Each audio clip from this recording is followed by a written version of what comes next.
एक मिनट कृतिका, हम भी तो देखें क्या बना रही है भाई तुम। अरे सर स्केच बना रही थी, सोचा थोड़ी प्रैक्टिस कर लूं। वो हमारे फोरेंसिक वाले अंकल, मेरा मतलब है फोरेंसिक वाली टीम आजकल वैसे भी बहुत बिजी रहती है। अच्छा, ये सस्पेक्ट है या कार्टून कैरेक्टर? ये तो कोई बिना नक वाला आदमी लग रहा है। आप लोग को ना क्या चल रहा है? इनका आर्ट सर। अच्छा, कहाँ है आर्ट? सर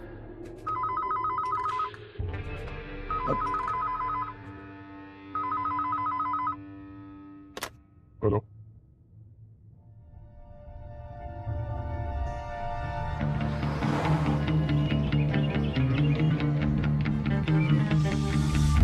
सर विक्टिम का नाम है Dhiren, famous industrialist DK industries का मालिक।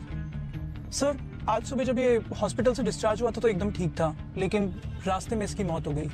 कल रात को अपना 50th बर्थडे सेलिब्रेट करके ये हॉस्पिटल में एडमिट हुए थे।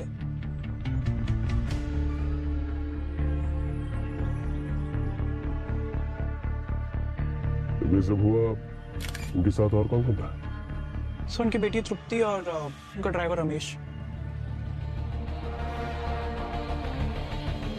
कितने सालों से आप धीरेन जी के साथ काम कर रहे हैं? मैडम 10 साल से।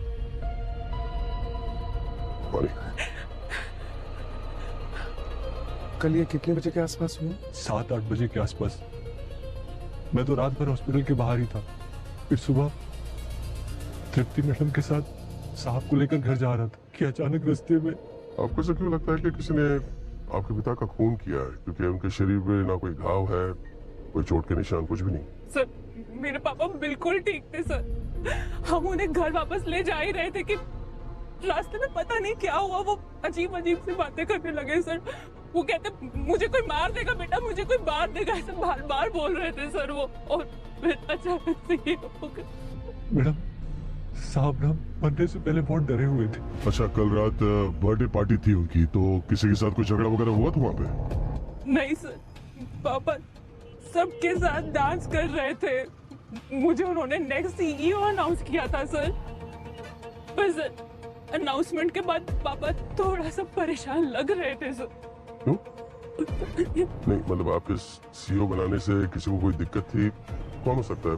सर पार्टी में तो सब अनाउंसमेंट के बाद भी खुशी लग रहे थे, लेकिन हाँ सर वो पापा की वो जो बिजनेस पार्टनर है अक्षय अंकल, वो अलग जाकर बैठ गए थे। पर सर वो मेरे पापा के बेस्ट फ्रेंड है सर।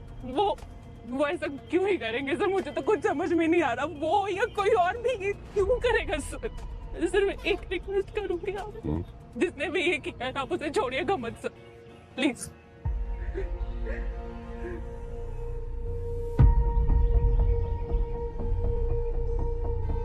सर मैं ये धीरेन की कॉल डिटेल्स निकलवाती हूँ। अक्षय से भी मिलना पड़ेगा। मैंने रोड के आसपास की सारी फुटेज चेक की, लेकिन कहीं कुछ नहीं मिला।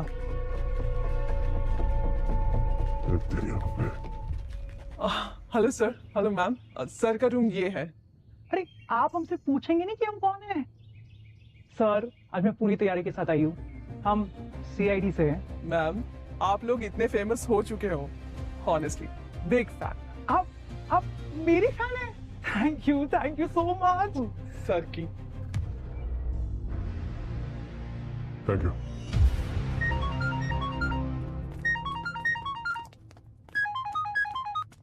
अब ये फोन रिकॉर्ड से पता चला है कि धीरेन को आखिरी कॉल अक्षय का ही आया था। मतलब हमारा शक सही था क्या? ओके। नहीं तुम टेंशन मत लो, मैं देखता हूँ, मैं कुछ करता हूँ। 1 मिनट मैं कॉल करता हूँ। Yes sir. कल रात धीरेन को कॉल क्यों किया था तुमने? सर उसकी तबीयत पूछने के लिए। जब मुझे पता चला कि धीरेन घर में बेहोश हो गया है तो उसका हालचाल जानने के लिए मैंने कॉल किया था। बड़ी फिक्र हो रही है तुम्हें, जबकि धीरेन ने तो बिजनेस बेटे के नाम कर दिया था। और इस बात को लेकर तुम्हें गुस्सा तो नहीं है? और हो सकता है गुस्से में आके। नहीं सर, धीरेन मेरे बड़े भाई जैसा था। माना कि बिजनेस उसका था, लेकिन मैंने कंपनी को 20 साल दिए हुए। अचानक से धीरेन ने पार्टी में तृप्ति को सीईओ अनाउंस कर दिया, जबकि दोनों में बिल्कुल नहीं जमती थी। धीरेन की वाइफ की डेथ के बाद तृप्ति यूएस चली गई थी, फिर अचानक से उसे सीईओ बनाना मेरी कुछ समझ में नहीं आया। मैंने तो उनको ऑफिस में बहस करते हुए भी देखा था। और किस बात को लेके बहस हो रही थी आपस में? सर मैं दूर खड़ा था इसलिए सुनाई नहीं दिया, लेकिन कुछ बिजनेस रिलेटेड था। लगता है तृप्ति सीईओ बनने के लिए धीरेन पर प्रेशर डाल रही थी। और आप नहीं चाहते थे कि तृप्ति सीईओ बने, राइट? नहीं सर, ये आप क्या कह रहे हैं? देखिए मेरा यकीन कीजिए, मैं सच कह रहा हूँ। धीरेन मेरा बहुत अच्छा दोस्त था। हाँ, तृप्ति के सीईओ बनने से मैं नाराज जरूर था, लेकिन धीरेन के साथ ऐसा कुछ करने का मैं कभी सोच भी नहीं सकता था। मर्डर की रात आप कहाँ थे? रात में मैं क्लब में ही था, सुबह घर गया। आप चाहें तो वहां के स्टाफ से पता कर सकते हैं। पता तो हम कर ही लेंगे, लेकिन आप शहर छोड़कर कहीं नहीं जाएंगे, समझे? जी सर।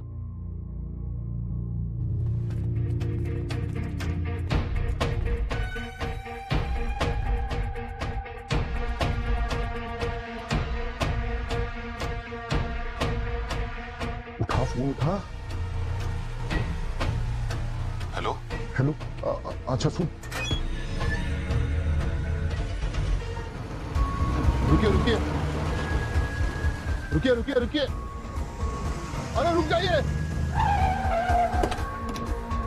रुक जाइए रुक जाइए। आप लोग अंदर नहीं जा सकते। क्यों नहीं जा सकते? हाँ? मुझे मेरे मैम से कंफर्म करना होगा। अरे रुकिए सर, अरे मैंने कहा ना आप अंदर नहीं जा तुम अपना सकते। काम करो, हमें हमारा काम करने दो। अरे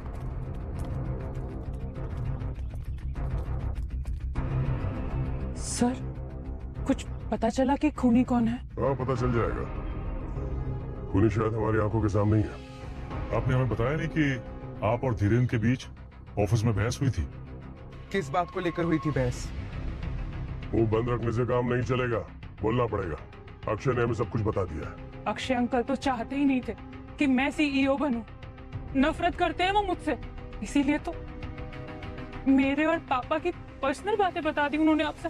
अच्छा, तुम्हें क्या लगा वो हमें नहीं बताते? तुम्हें पता नहीं चलता? जो पूछ रहे हैं ना, चुपचाप उसका जवाब दो। तुम और तुम्हारे पापा के बीच में आपस में बनती तो नहीं थी, तो इतना अचानक ये प्यार क्यों? शर्म आती है मुझे अपने बाप पे।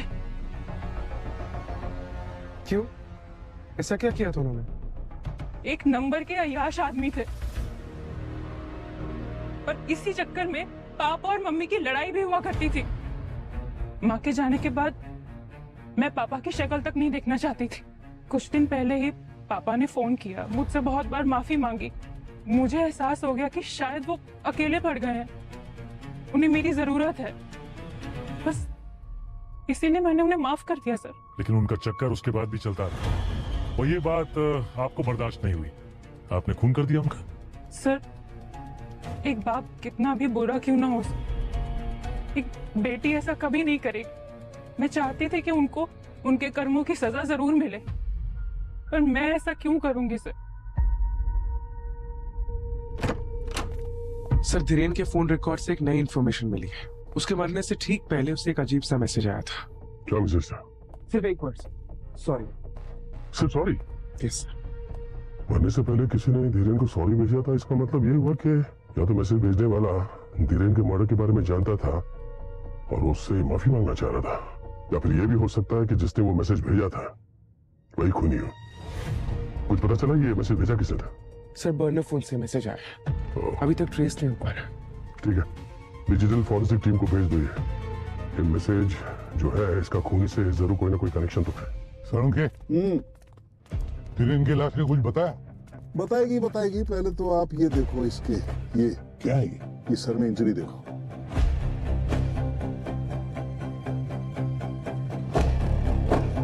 मामूली सी चोट लगती है, शायद गिरने विरने की वजह से लगी होगी।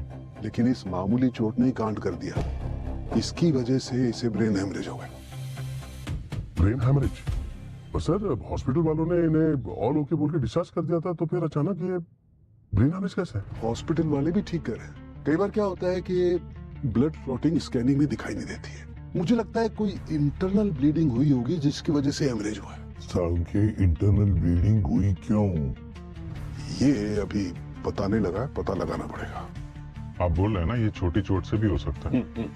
तो जब ये घर पे मिले थे ये बेहोश थे सर, जब इनको हॉस्पिटल ले जाया गया तो शायद बेहोशी इंटरनल ब्लीडिंग की वजह से हुई हो। हुए? और क्या पता ये चोट इन्हें खुद लगी है या जानबूझ के पहुंचाई गई है। अगर ये चोट किसी ने पहुंचाई है तो किसने पहुंचाई होगी चोट?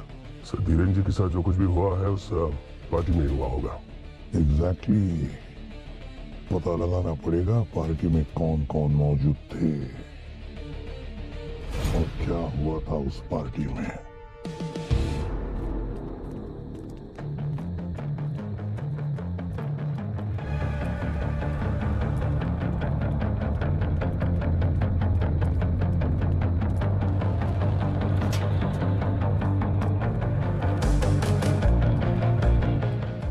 सुनो, यस सर। हम सीआईडी से, या मैनेजर कौन है उसको बुलाओ। जी सर। सुरेंद्र सर, बोलो। सीआईडी वाले आपसे मिलने आए हैं। जी सर, बताइए। धीरेन की पार्टी में यहाँ पे जितने भी लोग थे, तुम्हारे स्टाफ में, सर्विस स्टाफ में, क्लीनिंग बेटा, उन सबको यहाँ पे बुलाओ। ओके सर, बुलाओ सबको। ठीक है सर। Kritika, Yes, sir. ये जो सीसीटीवी कैमरास हैं इनके फुटेज चेक करो। सर्वर रूम का है? वो लास्ट रूम है यहाँ से।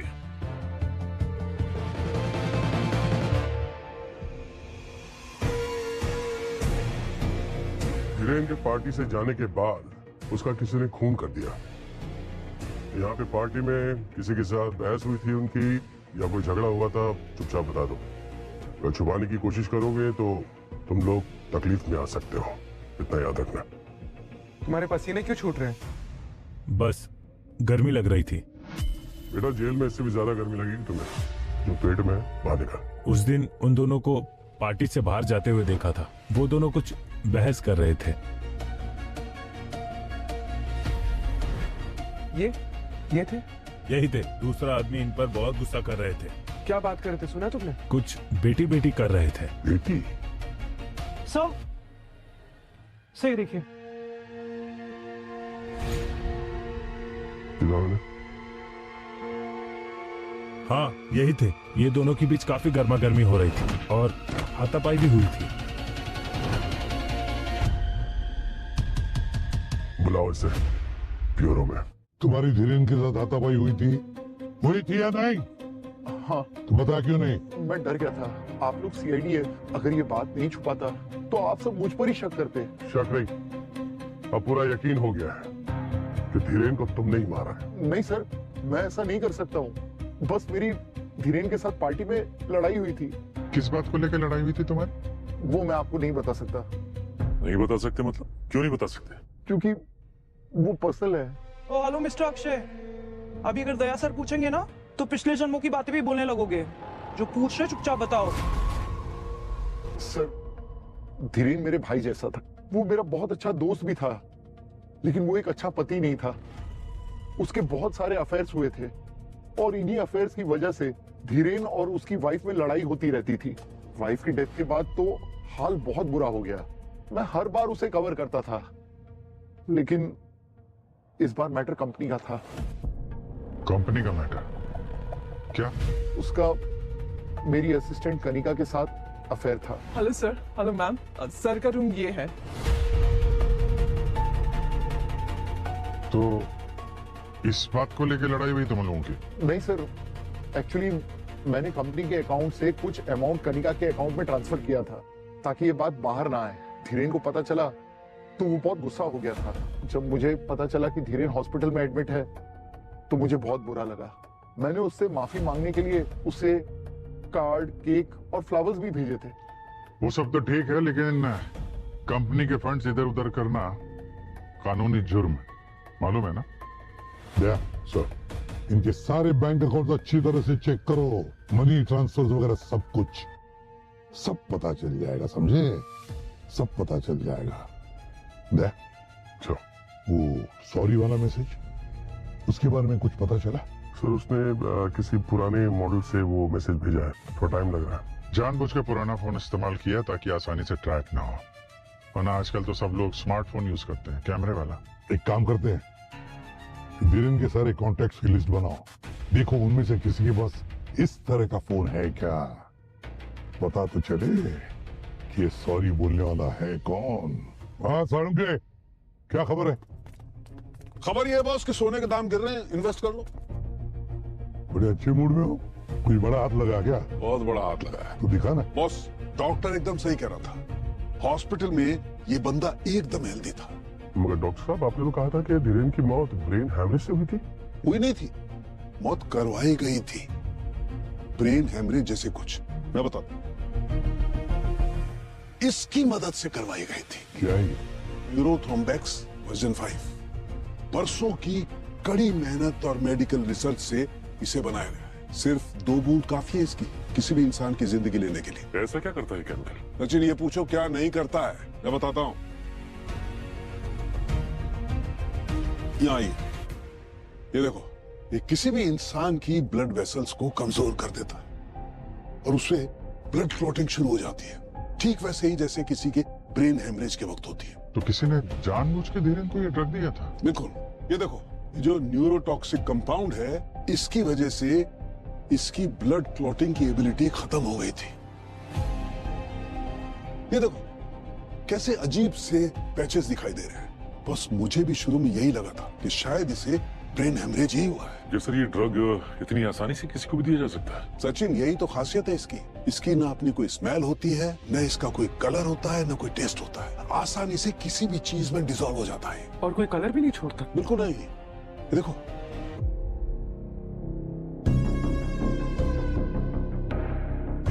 हाँ यार, ये तो बिल्कुल पानी की जैसे है। हाँ, किसी भी चीज में डिसॉल्व हो जाता है।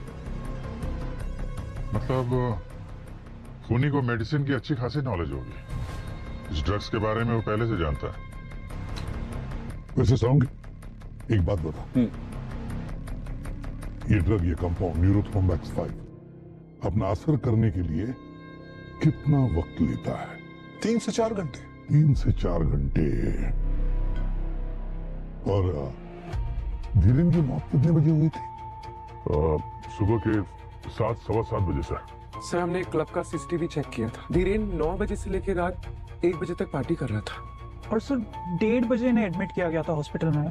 धीरेन 9 बजे से 1 बजे तक पार्टी कर रहा था, फिर 1:30 बजे उसे हॉस्पिटल में एडमिट किया और फिर 7 बजे, सवा 7 बजे उसकी मौत हो गई। मतलब बीच के 3-4 घंटों में ही इस ड्रग ने अपना काम किया था। मतलब रात को 2 या 3 बजे से ड्रग दिया गया होगा। अक्षय कहाँ था उस वक्त? सर, क्लब के सीसीटीवी के हिसाब से अक्षय क्लब में ही था। सर लेकिन अक्षय तो पूरी रात अकेला था, अकेला पार्टी कर रहा था। सर, फिर कौन हो सकता है जिसने जहर दिया? वही पूर्वी, वही जो धीरेन के कमरे में गया था। पता लगाओ कौन गया था धीरेन के कमरे में, और फिर जो भी गया था उसके हाथ ये न्यूरोथ्रोम्बिक्स वर्जन 5 ड्रग लगा कैसे? सर, धीरेन के फैमिली और फ्रेंड्स में जितने लोगों ने बर्नर फोन्स खरीदे हैं, उनकी लिस्ट निकाली हमने। एक आदमी जिसने 15 बर्नर फोन्स खरीदे हैं।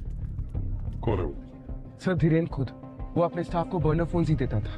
तो डिजिटल फॉरेंसिक को धीरेन के स्टाफ का फोन भिजवा देता है, पता तो चले कि ये सॉरी मैसेज भेजा किसने था।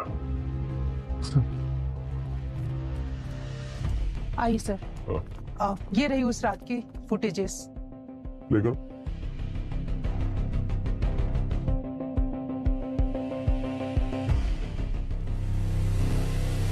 एक मिनट, ये पॉज करना। ये तो कोई औरत है। जरा और जरूर हो सकता है इसमें? यस। रानिका,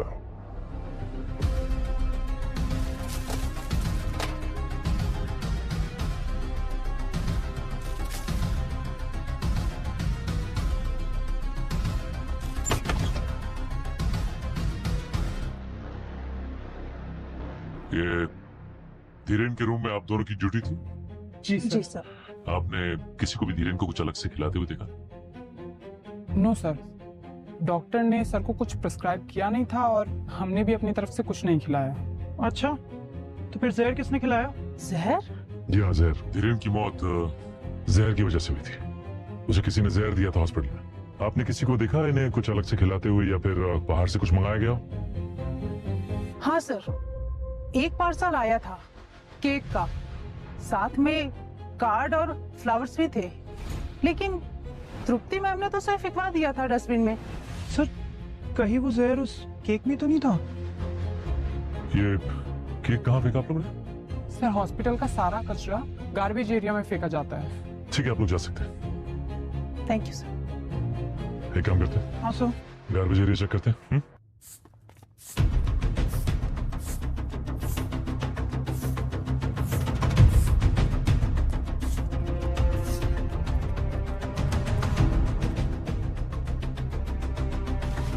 जी सर, कितनी बदबू आ रही है।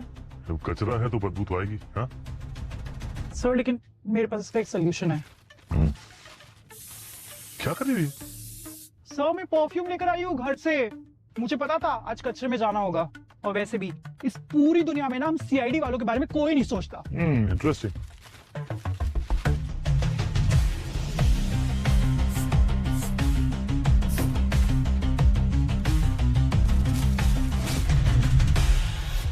एक मिनट, ये धीरेन का रूम नंबर 417 था ना? हाँ सर। ओह,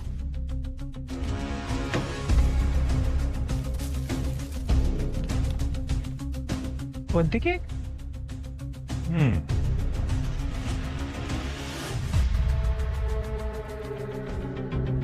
एक काम करते हैं, इसे फॉरेंसिक लेके चलते हैं। सर मैंने कुछ नहीं किया। I really love Dhiren. वो तो अपनी बर्थडे पार्टी में तृप्ति को हमारे बारे में बताने ही वाला था। फॉर इन्फॉर्मेशन मैं आपको बता दूं कि उसने ऐसे 4-5 और लोगों को ही बोला है। और जब उसने तृप्ति को तुम्हारे बारे में नहीं बताया, तुमने उसका खून कर दिया। नहीं, ऐसा क्यों कह रही है? क्या कर रहे थे तुम उस रूम में? मैं बस मिलने गई थी। अक्षय सर ने पैसे दिए थे हमारा अफेयर छुपाने के लिए। मैंने वो पैसे भी लौटा दिए थे। सर मैंने कुछ नहीं किया है सर, मैं सच में कुछ नहीं किया है। सुनूंगा सर। हाँ सर। हाँ दया, मुबारक हो। किस बात के लिए सर? अरे भाई, जहर मिलने की खुशी में वो केक जो तुम लोगों ने भेजा था ना, दोस्त जहर उस केक में नहीं था। तो इसमें खुशी की क्या बात है? अरे सुन तो लो पूरी बात यार। जहर केक में नहीं था, लेकिन जहर केक वाले बॉक्स में था। जहर केक में नहीं, केक बॉक्स में था। अब ये क्या चक्कर है सर? कि ऐसा तो नहीं कि जिसने भी वो केक वहाँ पे दिया था, हाँ, जहर उसके हाथ में हो, जिसकी वजह से वो बॉक्स में लग गया? There you are, right. ठीक है सर, थैंक यू। सर वो नर्स भी बता रही थी कि केक खुला डिलीवर हुआ था, इसलिए तृप्ति ने वो केक डस्टबिन में फेंक दिया था। अभी पता करो ये केक जहाँ से भी डिलीवर हुआ था, वो बॉक्स खुला क्यों था?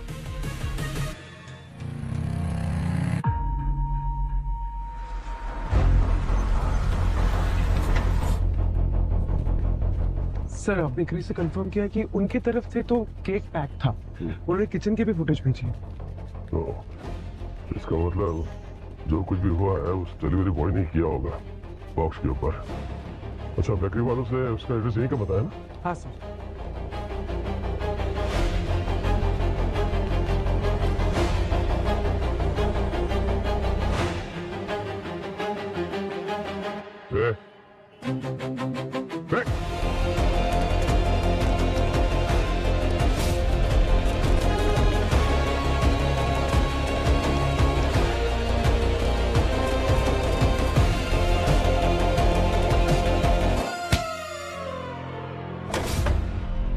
तुझे क्या लगा केक बॉक्स में जहर लगा के तू निकल जाएगा? सर मैंने तो बस केक डिलीवर किया था। अच्छा, उस केक में जहर था जो तूने मिलाया था? जहर?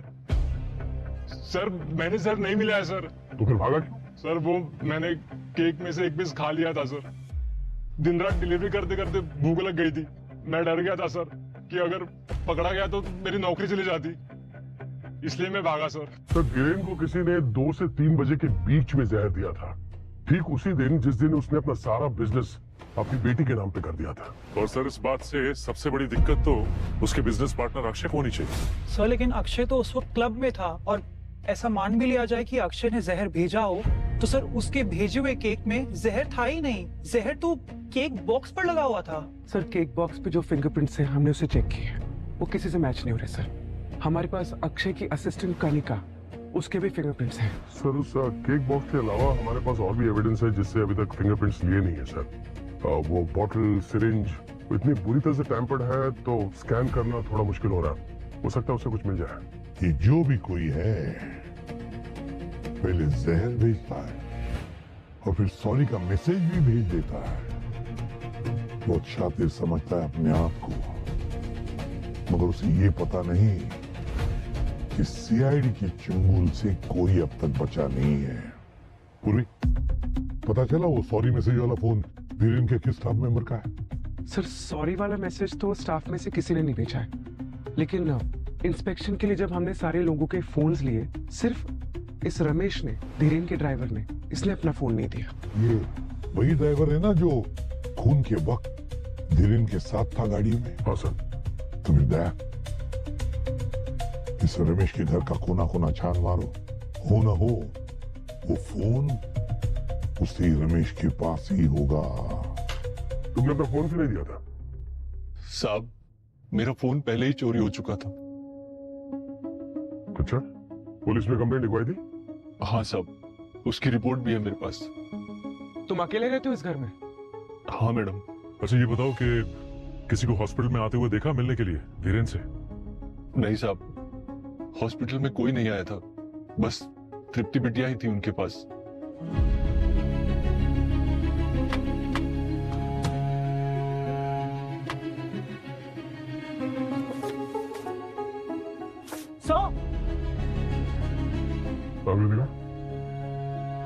सर देखिए एक्सरे और ये मेडिकल रिपोर्ट।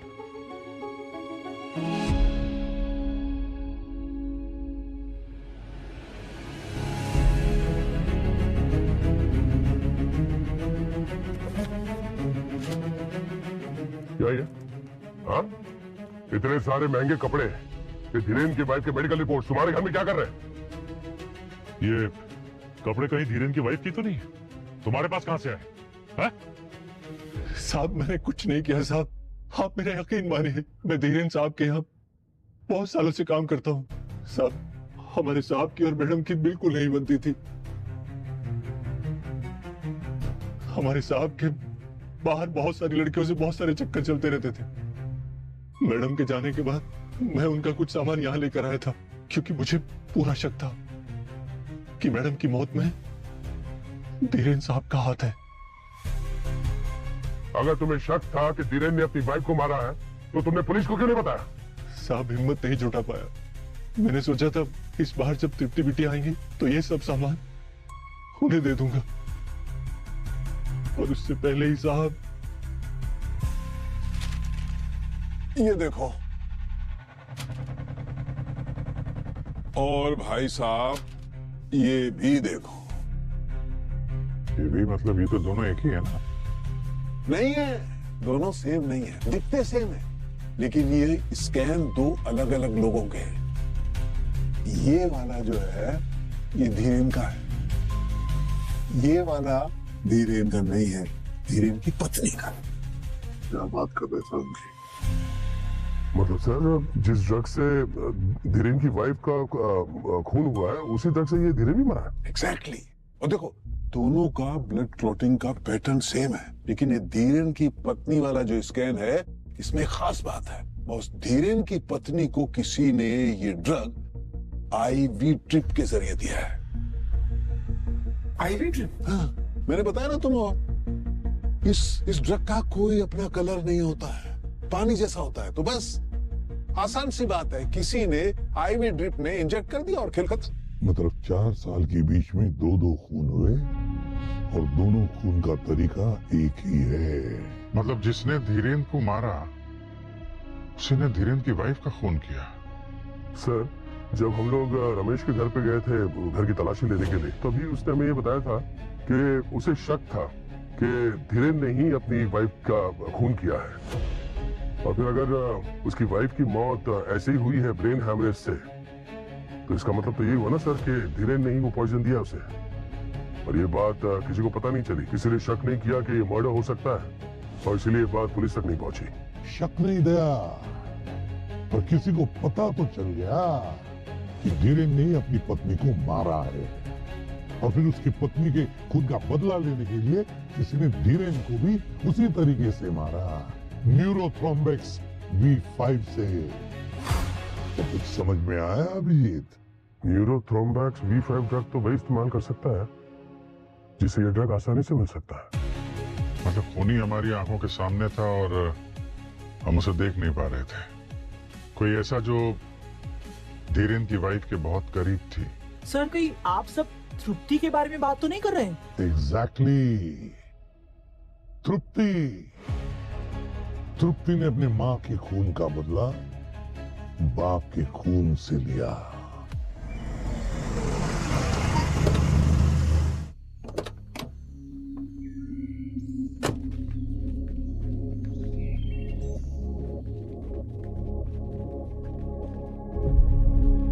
तृप्ति, तृप्ति, कहाँ तुम? तृप्ति,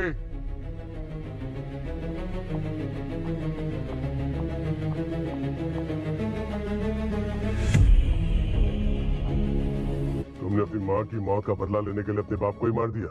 ये क्या कह रहे हैं सर? मुझे कुछ समझ में नहीं आ रहा है। तो अभी समझ में आ जाएगा सब। घर की तलाशी लो चीजें। सर मेरी माँ तो ब्रेन हैमरेज से मरी थी। मरी नहीं थी, मारी गई थी। बुला बनने की एक्टिंग मत करो, समझी? सर आप गलत शक कर रहे हैं, मैंने कुछ भी नहीं किया है सर। अच्छा तो फिर ये क्या है? हाँ सो ऊपर रखा हुआ था छुपा कर। ये बर्नर फोन तुम्हारे घर में कहां से? सर ये मेरा फोन नहीं है, मुझे नहीं पता ये यहाँ कैसे आया। नहीं पता? नहीं। कोई बात नहीं, बहुत जल्द पता चल जाएगा। अपूर्वी क्या पता चला? सर ये देखिए, फोन के जलने से पहले फोन की लास्ट लोकेशन। ये तो तृप्ति का घर है। पूरे एक काम करो, जरा फिर से चेक करो। देखो ये फोन तृप्ति के घर से ठीक पहले कहां पर था? सर ये फोन तृप्ति के घर से ठीक पहले रमेश के घर में था। रमेश ने तो रिपोर्ट लिखवाई थी ना कि उसका फोन चोरी हो गया है। पर ये लोकेशन किस दिन का? डेट देखो। 27 अक्टूबर। और रमेश ने फोन चोरी होने की कंप्लेंट कब लिखवाई थी? सर 26 को। 26 अक्टूबर को फोन चोरी होने की कंप्लेंट लिखवाता है रमेश, मगर 27 तारीख को बिल्कुल दूसरे दिन फोन उसी के घर में मिलता है। तो इस रमेश ने तृप्ति को फंसाने के लिए उसके घर में फोन रखा था। वो ऐसा करेगा क्यों? बॉस। हाँ बॉस, ये सिरिंज आईवी की स्कैन रिपोर्ट आ गई है। तो क्या तृप्ति के फिंगरप्रिंट के साथ मैच होती है? तृप्ति से तो छोड़ो बॉस, कनिका, रमेश, अक्षय किसी से भी मैच नहीं होते। अरे पर सवाल तो अभी वही है कि भले रमेश ने फोन उसके घर में छुपाया था, लेकिन जहर किसने मिलाया? तो कोई एक बात ध्यान रखो, ये जो ड्रग है ना बॉस, ये आसानी से नहीं मिल सकती है। ये हॉस्पिटल में भी आईसीयू में इमरजेंसी में ही मिल सकती है। ओह, तो अगर ये ड्रग इतना स्पेशल है तो फिर ये ड्रग हॉस्पिटल में काम करने वाले को ही मिल सकता है, और ये हॉस्पिटल में जो भी काम कर रहा है उसने ये ड्रग न्यूरोथ्रोम्बिक्स V5 हॉस्पिटल के स्टोरेज रूम में से ही छुड़ाया है।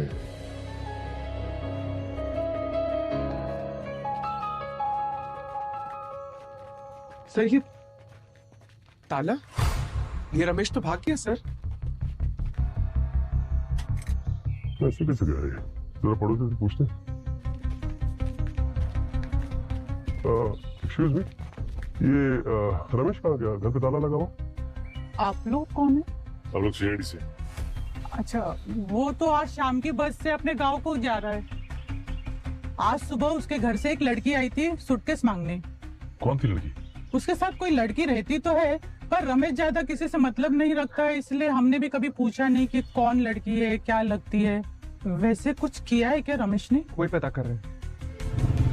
ये हॉस्पिटल का जो स्टोर रूम है उसमें जो एंट्री और एग्जिट है उसका पूरा रिकॉर्ड चाहिए मुझे। जिस तरह धीरन को यहाँ पे एडमिट किया था उस टाइम पे निकालना।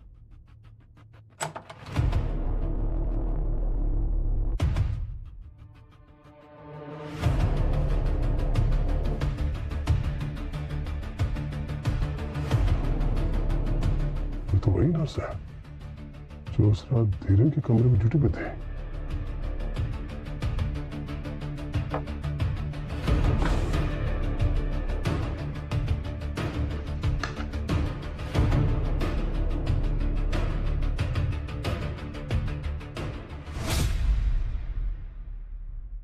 तान्या, सर हॉस्पिटल का सारा कचरा गार्बेज एरिया में फेंका जाता है। ठीक है, आप लोग जा सकते हैं।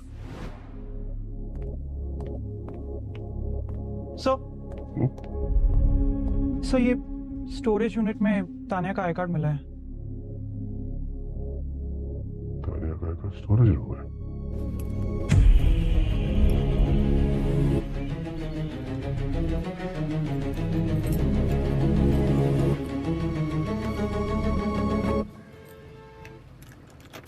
रुको, अरे ये क्या बदतमीजी है, चाबी दीजिए। तुम्हारे हॉस्पिटल का एक्सेस कार्ड कहाँ है तानिया? सर वो कहीं खो गया था। खो गया था या स्टोरेज रूम में से ड्रग्स चुराते वक्त गलती से वहां पे रह गया था? सर आप क्या कह रहे हैं, मेरी कुछ समझ नहीं आ रहा है। पर हमारी समझ में सब कुछ आ रहा है। क्यों मारा तुमने धीरेन को? मैं क्यों मारूंगी धीरेन को, और मुझे क्या मिलेगा उसकी मौत से? वो तो हम पता लगा ही लेंगे। सर हाँ? सर सालुंके की रिपोर्ट आ गई है और इसके हिसाब से तानिया के कार्ड पे तानिया के फिंगरप्रिंट के अलावा एक और फिंगरप्रिंट है। और ये दूसरा फिंगरप्रिंट ये किसका है? ये वही फिंगरप्रिंट है जो रमेश के घर से हमें रमेश के सामान पे मिले थे। हाँ लेकिन पूरी मैम ये दूसरा फिंगरप्रिंट है किसका? अब ये तो रमेश ही बताएगा जिसके घर में रखे हुए सामान के ऊपर से हमें वो फिंगरप्रिंट मिला था।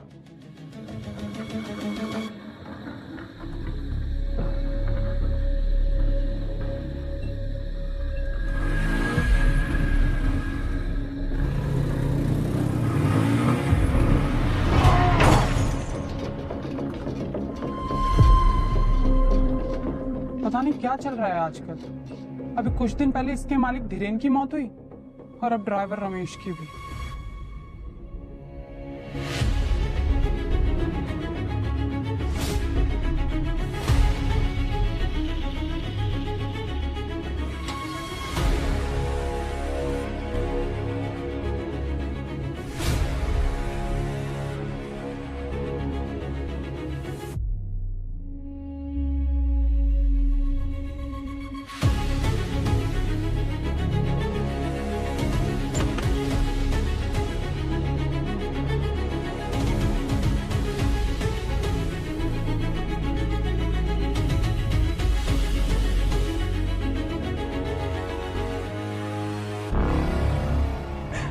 मुझे माफ कर देना पापा, मैं आपको इस सब में इन्वॉल्व नहीं करना चाहती थी।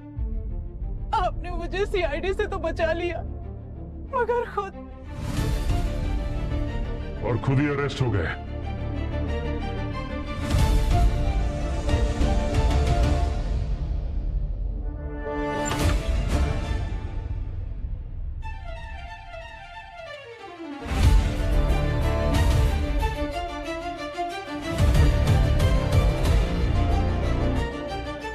तुमने तानिया का आई कार्ड लेकर हॉस्पिटल से ड्रग्स चुराया और फिर चुपके से उसे धीरेन के आईवी में मिला दिया जो तुम्हारे असली पापा थे। और रमेश ने तुम्हारा सॉरी मैसेज छिपाने के लिए सबूत भी तृप्ति के घर छुपा दिए। इसलिए थोड़ी देर के लिए हमने तुम्हारे इस पापा को छुपा दिया। हाँ, मैंने ही मारा है धीरेन को। सर इसमें पापा का कोई हाथ नहीं है, इन्हें तो कोई आइडिया भी नहीं था मेरे प्लान का। ये बस मुझे बचाना चाह रहे थे। तुम्हें बचाने के लिए या तृप्ति को फंसाने के लिए? तुम्हारे पापा ने जो फोन रखा था ना छुपाकर तृप्ति के घर में, वो ये मत कहना कि उसे गिफ्ट दिया था। एक बेटी को बचाने के लिए एक मासूम को फंसाना उतना ही बड़ा जुर्म है जितना तुमने किया है धीरेन को मारकर, समझी? मेरे पास और कोई रास्ता नहीं था साहब। मेरी बेटी अनुराधा के अलावा मेरा इस दुनिया में और कोई नहीं है। लेकिन साहब मैं तृप्ति बिटिया को भी फंसाने नहीं चाहता था। उस रात जब धीरेन साहब के साथ मैं हॉस्पिटल में था तो मैं अपना फोन चेक कर रहा था। मैंने उसमें वो मैसेज देखा। सॉरी, मैं वो मैसेज देखकर तुरंत समझ गया ये सब मेरी बेटी अनुराधा ने किया है। मैं घर गया और मैंने इससे पूछा तो इसने सब कुछ सच सच बता दिया। और तब तक बहुत देर हो चुकी, बहुत देर। आपको मुझे जो सजा देनी हो दे दीजिए, लेकिन प्लीज मेरे पापा को जाने दीजिए। ये बस मुझे बचाने की कोशिश कर रहे थे। क्या बात है सर, कितना प्यार है बाप बेटी में, हाँ? और खुद के सगे बाप को जहर देके मार दिया तुमने। तो और क्या करती मैं? धीरेन ने मुझे कभी अपनी बेटी माना ही नहीं था। शर्म आती थी मुझे कि मैं उसका खून हूं। मैंने सोच रखा था कि मैं बस अपना हिस्सा लेकर पापा के साथ विदेश चली जाऊंगी, हमेशा हमेशा के लिए। लेकिन फिर तृप्ति आ गई और सब कुछ बदल गया। तृप्ति को रास्ते से हटाने में तुम दोनों ने कोई कसर नहीं छोड़ी थी। वो तो अच्छा है, किस्मत थी उसकी, जान बच गई। सर, अगर मैं तृप्ति को मार देती तो मुझे कुछ नहीं मिलता। धीरेन की वाइफ के मरने पे मुझे शक हुआ कि ये कोई मामूली हेमरेज नहीं है। मैंने रिसर्च की और मुझे पता चला कि धीरेन ने ही अपनी वाइफ को मारा है। इस बात को लेकर मैं उसे ब्लैकमेल करने लगी। डर के उसने अपने विल में मेरा नाम भी दिया और मुझसे वादा किया कि अपने 50वें बर्थडे पे वो मुझे अपनी कंपनी का सीईओ बनाएगा। लेकिन तृप्ति को देखते ही सब भूल गया। मन किया कि अपने रास्ते के कांटे तृप्ति को जान से मार दूं।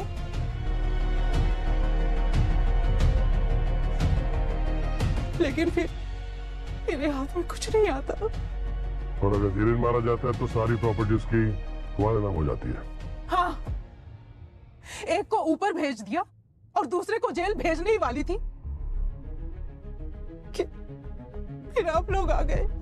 जहाँ पे जुर्म होता है ना, सीआईडी वहां पे समय पे पहुंच ही जाती है। धीरेन तुम्हारा बाप, उसे बाप मानने में तुम्हें शर्म आती थी, मगर उसकी प्रॉपर्टी चाहिए थी। वाह वाह अनुराधा, मान लिया कि धीरेन ने जो कुछ भी किया गलत किया, और तुमने भी धीरेन को मारकर कोई सही नहीं किया। बहुत बड़ा जुर्म किया है तुमने, खून का जुर्म है तुम पर, समझी? अब जेल की सलाखों के पीछे दोनों चक्की पीसते बैठना जिंदगी भर। ले जाओ इन्हें। चलिए चलिए।